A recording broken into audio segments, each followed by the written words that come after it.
She is power. She is love. She is hope. She inspires. She is many journeys in one lifetime. She is the people, an individual, a never-ending story of the beauty of possibility. I nearly didn't get into medical school, I put it that way. I got rejected from a couple of medical schools. I was a treasury officer, went through the ranks in treasury. You find the whole reverend thing geared towards the male. So I had to learn now how to find my voice. I think the other thing for me would be hard work and continuous self-improvement. My faith is everything. Be a part of She Inspires this and every Wednesday on the I Am Drive on Sunny 88.7 FM, 8:30 a.m. and live on Facebook same time. Also join in on Sunny TV every Wednesday at 8:30 p.m. She Inspires is proudly brought to you by She Inspires. Thank you for joining me on today's edition of She Inspires. I am JJD. Now, according to statistics, about 700,000 people commit suicide every year, and many more people attempt to commit suicide. Suicide affects families, it affects communities, it affects countries. On She Inspires today, I'm joined by Gloria Boatemaa Andoh. She's a suicide prevention activist. She herself tried to commit suicide a number of times as a young woman. She has an organization known as Wenglo Family International. And she's here on She Inspires today to share with us more about the seriousness of suicide in this country, as some of the steps we can take to support friends and family who may be exhibiting suicidal tendencies, and what more her organization is doing to lend our support to families, to individuals, to persons with suicidal tendencies. Stay with me right here on She Inspires. Gloria, it's so great to have you on She Inspires. I've been looking forward to this moment with you. I want you to give us a sneak peek into your life growing up as a young woman through to your university days. All right, so I'm the fifth born of 6 children, born to Comfort to say, and my late dad, Danquah. Okay, so I attended University of Professional Studies where... What career paths were your parents into? My dad was a soldier and my mom was a teacher. Did you ever live in the barracks with him? Yes, I think I was very small, so I can't tell you much about You won't remember much of your time yes, at the barracks, okay. Yeah. So yeah, my mom was a trader. And then let's go on to your senior high school time, university. Yeah, let's go. Okay, so I attended West Africa Secondary School and then I moved to UPSA to further with a diploma in accounting, and then after I further to do a degree in business administration, and after a degree I pursued a master's degree in business administration with Accra School. Gloria, as a young woman, let's say at about 8 years old, what was your dream? What did you hope to become?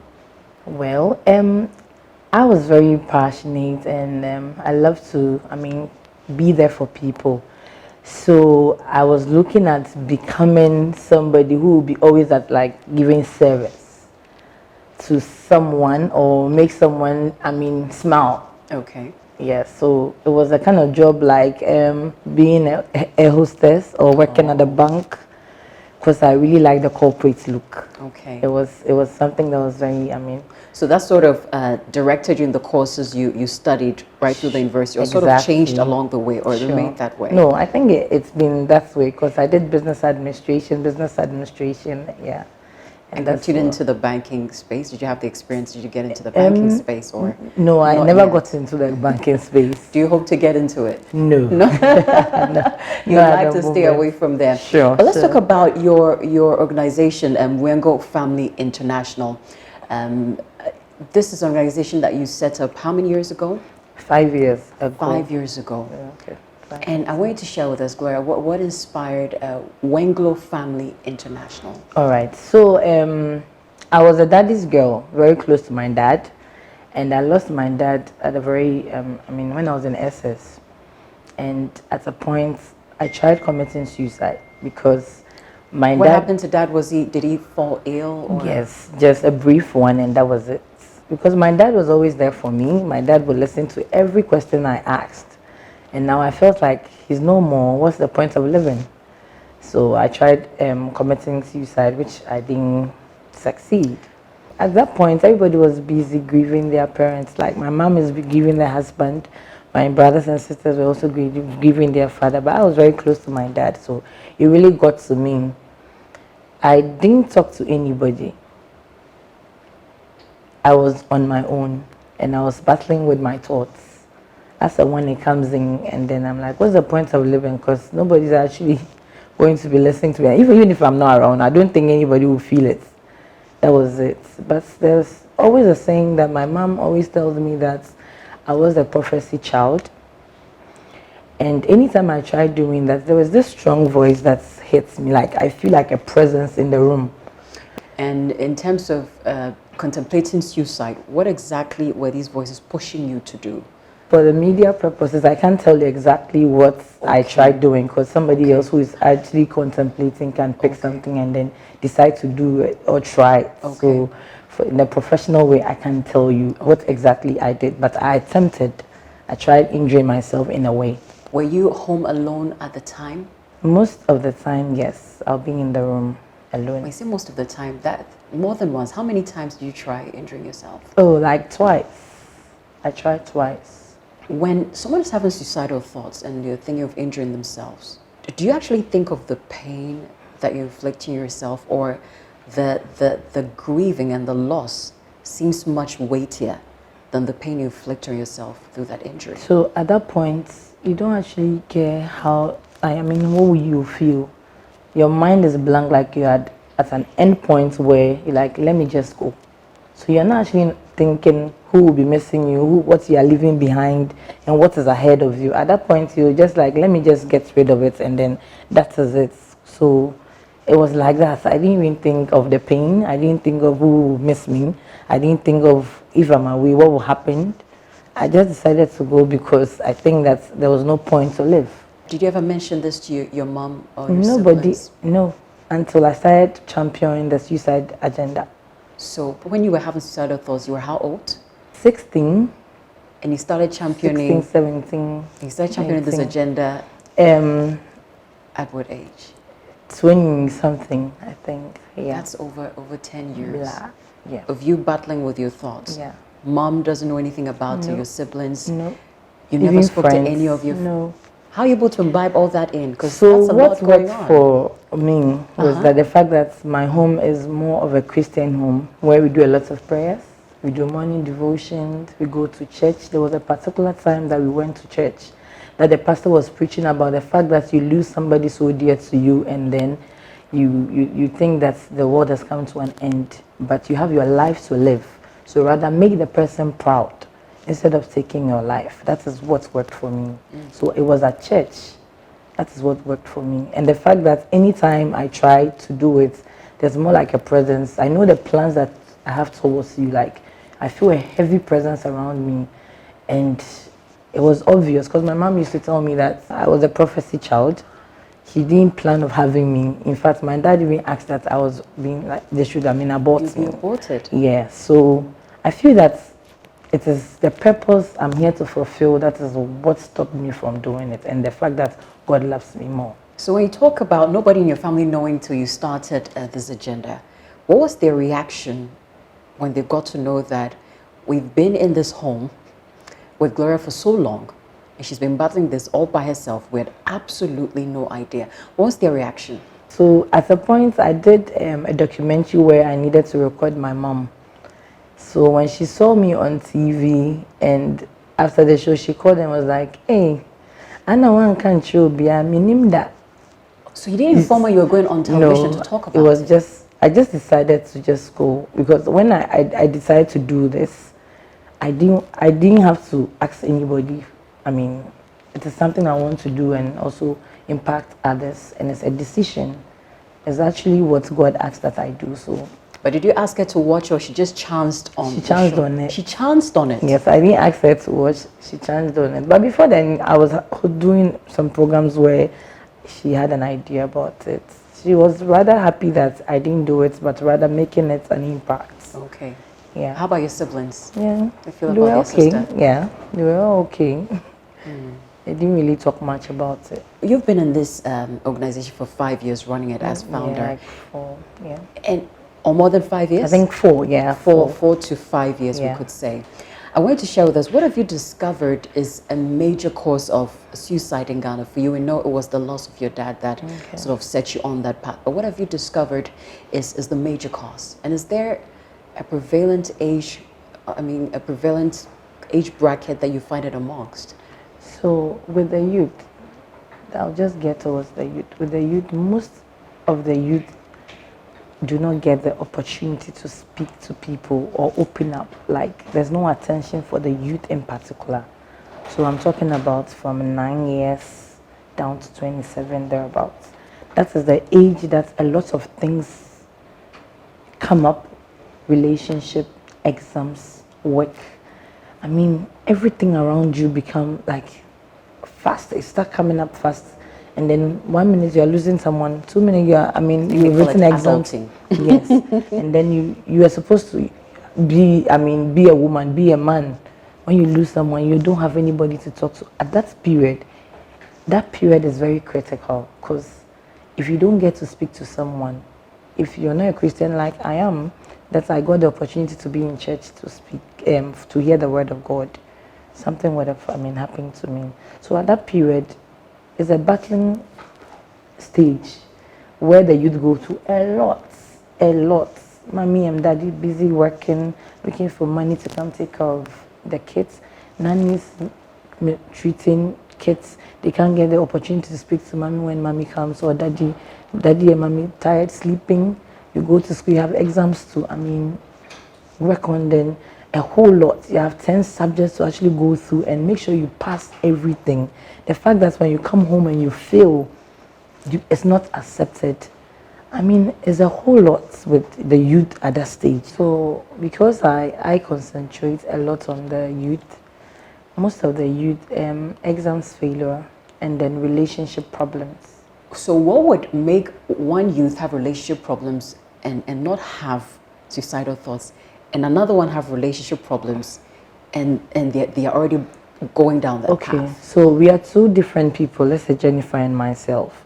What will actually make you want to commit suicide wouldn't be what will actually make me want to commit suicide.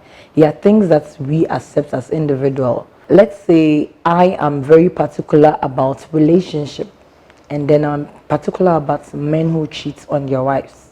Okay, and then you flow with a system whereby it is normal for a man to cheat. Okay. So when you find out your man is cheating or anything, you're not really bothered. But it gets to me, and it's a big deal for me. So we are two different people. Our mental health or our mindsets are different.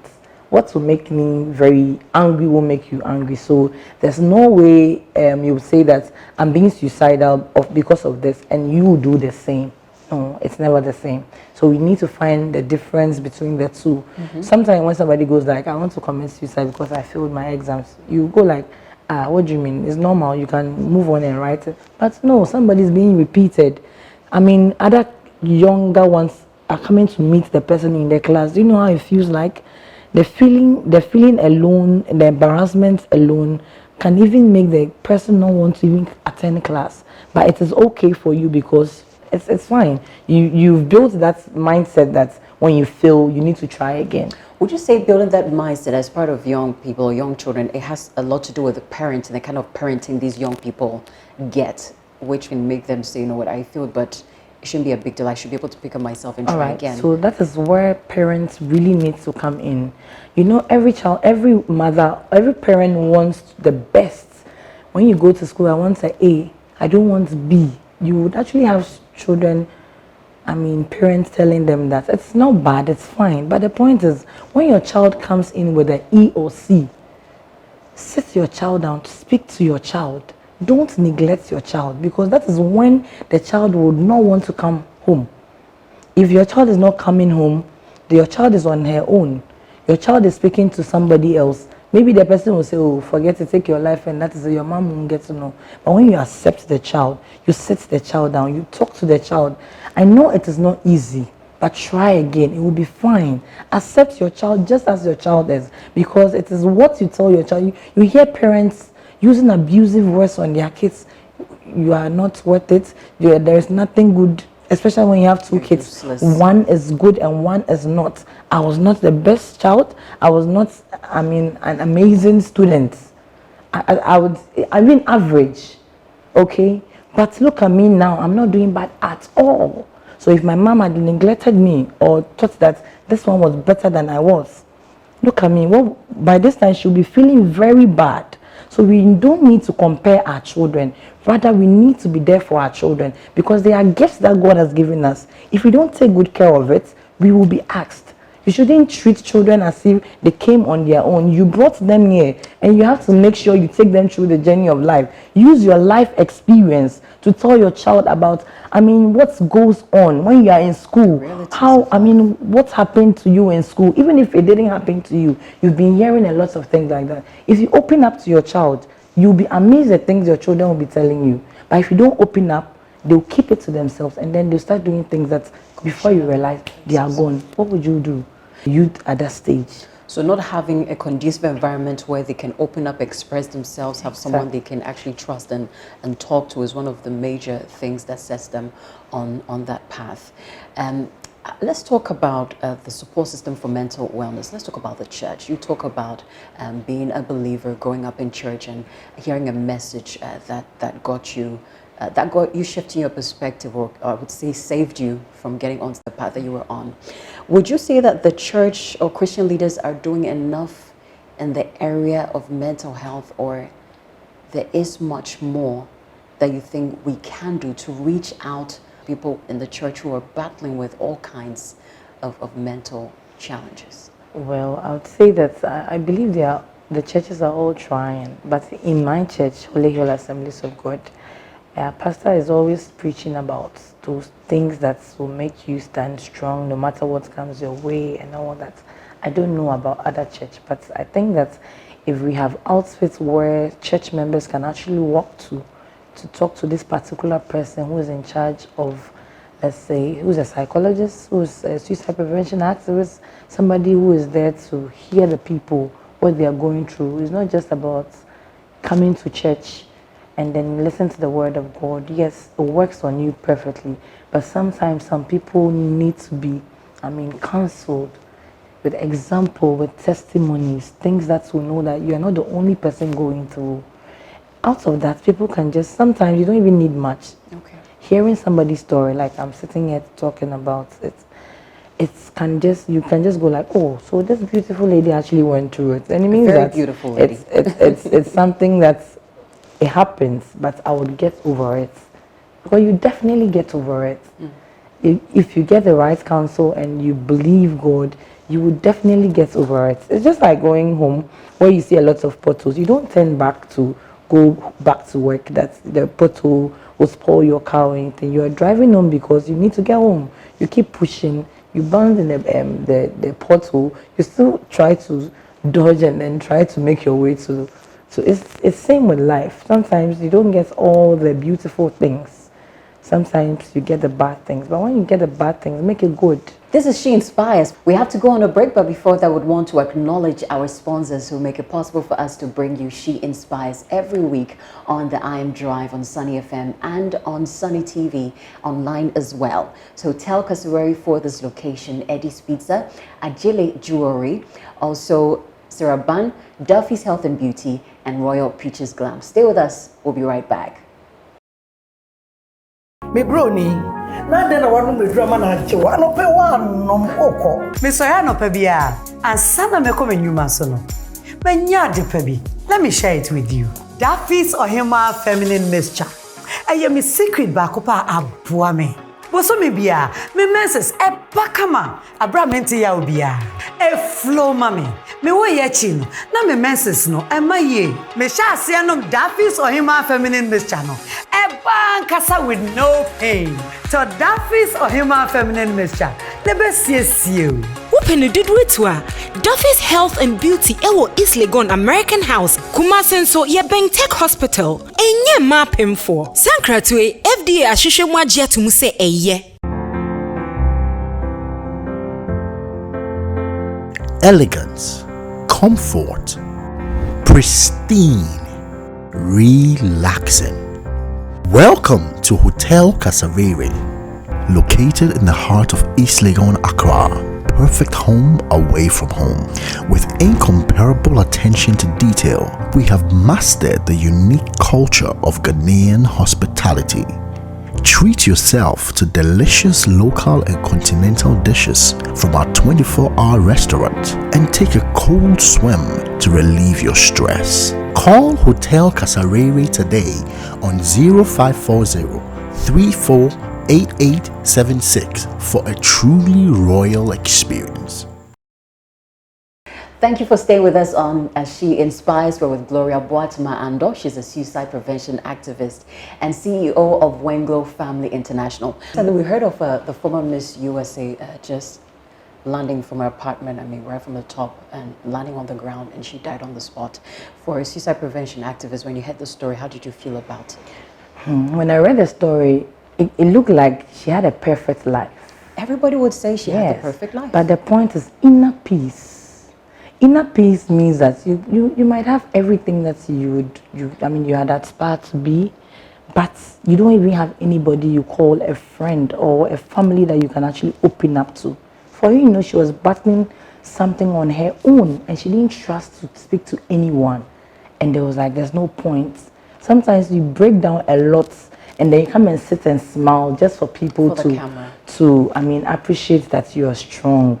But you need to work on yourself sometimes. You need somebody to speak to because we are human. We break down. It's okay to say you're not okay. Yeah, it's okay to say you're not okay. And especially when somebody trusts you enough to come and speak to you about her issue, you keep it as such and respect it. Sometimes people get scared thinking that if they are in church, they'll use it to preach. Sometimes it does happen. If I'm with my friend will start telling everybody around that this is my issue and all that. We should be each other's keeper because it could be anybody. Because you might not know what will hit you that will make you want to take your life. Because for anybody watching, people are thinking, what could possibly make me? Oh, there's been a lot of times where people are suicide. Even suicide, being a suicide prevention activist, you're like, who is taking that in Ghana here? But trust me, the number of calls that you have within a day. How many calls you get in a day? People are reaching out to Wenglo in a day. I would say like 10. Are these mostly females, males? Are these families of people who feel, I have a loved one who seems to be wanting to so some are female on the high, on relationship. Okay. And the male jobs. And sometimes referral. Somebody calls you because I do a lot of videos on suicide prevention and all that. So they'll call you and they're like, my niece, my nephew, and my sister is going through this. Can you take the number and call her and all that? So for the adult male, it has a lot to do with work challenges they're having. Yes, is that with men, when they are broke, they can't stand it. It's not a good story at so all. It's either he can't take care of his children, he doesn't have a job, he thinks that because of that his wife is misbehaving and all that. So with the men, sometimes she may not necessarily. Yes, and sometimes they take loans and they can't pay. Like the time is due and they've not actually raised the money to pay and all that. That's with the men. But with the women is either their husbands are cheating. I got my husband is not paying the kids' school fees. It's relationship and marital issues. Let's talk about what we need to be looking out for in our loved ones, even in ourselves, to help us know whether we're getting onto the path of contemplating suicide or having suicidal thoughts and all that. Okay. How can we see? How can we know? All right. So I would always want to use example because that is what works for. Somebody who's watching and listening. So Jennifer is my friend. Jennifer is bubbly. Jennifer likes food. Jennifer likes to move around. Which is true. I like food. Move around. She's a happy person. And then all of a sudden, Jennifer decides to withdraw. Jennifer, let's get some food. Oh, no, it's fine. Go ahead. Jennifer comes to work and then Jennifer's hair is flying somewhere. The top is somewhere. You should start picking signs that there's something wrong with Jennifer. Because the things that normally Jennifer would enjoy doing is not doing. So these are major things. You need to know whoever you're around, whether at home, at work, your friends, among your children. There are some bad days at school. If you watch kids, they'll come and when you go like, how was school? Boring. You need to find out what's made it boring. So their routine is changing, the things they love to do, they don't seem to want to do them anymore, they are withdrawing. They want to be on their own. They start putting stuff on status like, I'm tired. So and on social media, I'm giving up. You don't see me again. I mean, funny things that it might be funny to you, but they are serious about it. When you start seeing those things, or somebody decides to give something that she cherishes most to somebody, like, oh, you can't keep it. They are all signs. It means that the person is actually giving up already. So we shouldn't take lightly the stats that says, I'm tired, I want to give up. We need to pick up a phone and call that friend. It's actually finding out from the person, are you okay? Normally they will always say, yes, I'm okay. But since the person is your friend, even if the person is not your friend, try to extend a help, something that will make the person smile, and you think that is not working, speak to somebody you know that can actually get to her to find out what is going on, or try to steady the person. And if you feel it's very bad, get somebody to speak to her. At that moment, she needs somebody around. You don't need to leave her alone. Is it in all cases that people with suicidal tendencies open up? You've been sweet to them, you've asked them how is everything. Is it in all cases that they open up to receive help? And what could make them not open up, no matter how much you're probing? All right, so some people don't feel safe with their information going out. And how our world sees stigma, the stigmatization on the fact that you go like, this is what I'm going through, and then before you realize, it has become an issue. So if I don't trust you, I wouldn't share my information with you.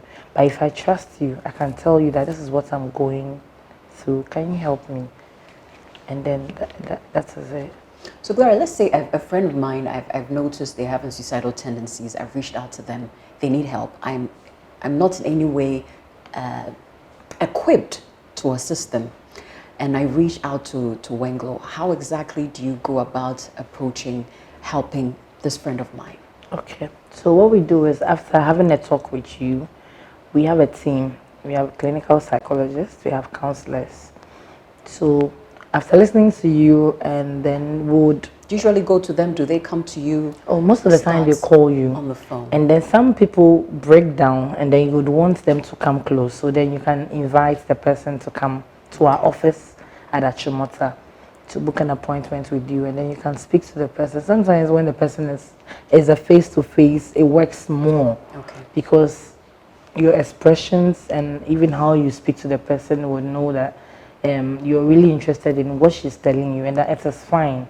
Everything will be fine. And then with some words of encouragement and other, some people, that's all they need and they're okay. But some people, they need to be referred to the psychologist who would actually take them on a therapy. Usually how long may the therapy last? It depends how severe the problem is. Some people, after the first section, they are okay, they are good to go. But some people still, hold on to the fact that they can't forgive the person who had a case that somebody raped someone, and then she can't forgive. She's been going through a lot, like therapies and all that, but she still can't forgive. And it has to be her mindset. She needs to accept that it has happened, but life still goes on. So that person goes through a process. That's with a psychologist. So abuse is one of the things also that says a lot of people get abused and they don't even talk about it because nobody will actually believe that. My dad actually tried sleeping with me, or you are with your auntie and your auntie's husband tries sleeping. How do you go and tell your auntie that, auntie, this is what your husband did? She'll beat the hell out of you and then say you're a kolaboni, you know. And provided your parents are not doing too well, so they ask you to come there to get help. You're wondering, if I go back home, where am I going to get help? What am I going to say? Yeah. It's been great hearing you take us through some of the signs we need to watch out for in people who may be dealing with suicidal tendencies. I want you to share with us, what are some of the things, when I've noticed that a friend or loved one is having suicidal tendencies, sometimes in our attempt to want to reach out and support, I feel there's a possibility we may drop some words that may actually push them further into where they may be trying to come out of. What are some of these careless words that we need to watch out on? Some of the words we need to be particular about so that it doesn't push them further into where they're trying to come out of. So Jennifer, I feel suicidal. I want to give up. Oh, are you serious? You are not serious at all. You're wondering, are you joking? No, are you joking? You shouldn't say that. But that's somebody who's actually been able to speak to you on an issue. She's like, oh, really? You need to show concern. Okay. You need to listen. So are you serious? No. Don't ask that. This day and age, you want to commit suicide. You're not serious at all. You know? How about saying, you have a car, you have a house, you have this, what's your problem? What's the yes? Normally people say that because they think that all those things. I mean, you've graduated, you have your children, you have what's your problem? All those things. But rather just say, really, can I be of help? What is the issue? Concern. The way you even approach it would make the person want to speak more. Okay. But when you are rude and you don't want to listen, some people when you start like, hey, please, you are joking. You need to listen. You need to watch. And always be around. Listen, watch, and always be around. Gloria, what will be your top 3 lessons that you'd like to share with us from all that you've seen and heard, all the calls you're receiving, all the people you've had in your office share their challenges with you? What will be your top 3 lessons for us in SheInspires today? To the church, to parents, it all boils down to love and being there for each other. Because somebody who tells you want to commit suicide do not actually want to commit suicide, but need a way to, attention. I'll say the person call needs for help. A call for help, sort of. Somebody she can speak to, somebody she has confidence in. So as parents, let's not push our children away. Let's bring our children closer. Yes, we are busy looking for money. Remember, these are the kids that we are looking for money to take them to these good schools and all that. You're taking your kids to good schools and you don't want them to speak up. No, they will tell you. So don't shut them down. Be there for them. Make time to set a family time where you guys can sit and talk about issues. Because without love, everybody will feel like I'm useless, I'm hopeless, nobody actually cares about me. Imagine being on a world on your own where nobody cares, nobody loves you, nobody even calls or texts you. You don't feel the need to be alive. But the point is that I'm a Christian. I just want to encourage everyone, no matter what you go through, without God, things will not change. Because God is your manual. He brought you on this earth for a purpose. Until you get back to Him to ask Him your purpose, you might be moving wrong, left, right, and hitting everywhere. Without Him, trust me, it will not work out. I'm a Christian. I've gone through it and I know I still, sometimes go through it. Bitter times where you think that it was wrong for this thing to happen. You turn to Him and He turns it around. So I feel it's just like having a Benz and then you're using the Benz manual to move your car. And so you are here, you were created by God. That is what I believe, that is what I know. So your manual is God and it's the Bible. So turn to Him anytime and everything will be fine. And the fact that life is not promised to be smooth, you will hit sometime. When you hit, shake it up, get up and keep moving because it is going to get better no matter what.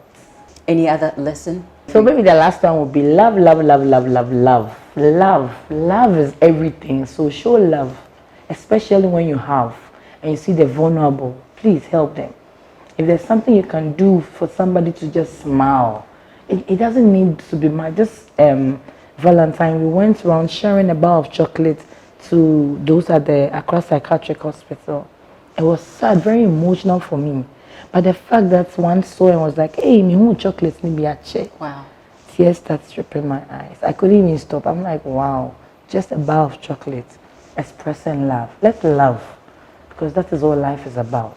And if you're listening to us and you've just picked up some things and you just thought of an Amawan, a Kofi or a Kwabno, you're thinking, we need to get help for him, you need to get help for her. You can just pick up the number on our screens, contact Wenglo, and let's all come together. Let's help save a life. Gloria, we want to say thank you for coming on SheInspires today. You are an inspiration for someone who's had suicidal tendencies, and you've turned that into a positive way of actually reaching out to others, making an impact through your organization, Wenglo Family International. I pray that the Lord continues to impact you for this work that you've taken upon yourself.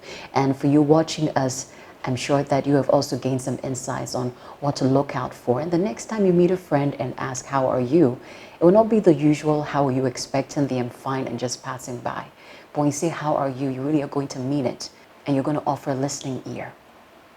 This has been She Inspires. I'm Jennifer Jessica Danquah. A big thank you to our sponsors, Hotel Kasareri for this location, Sarah Band for my lovely outfit for each edition of She Inspires, they clothe me. Also Ajili Jewelry for my earrings, and Duffy's Health and Beauty, they're into 100% natural skincare products and feminine products. Also Royal Peaches Glam. Thank you for joining us on today's edition of She Inspires.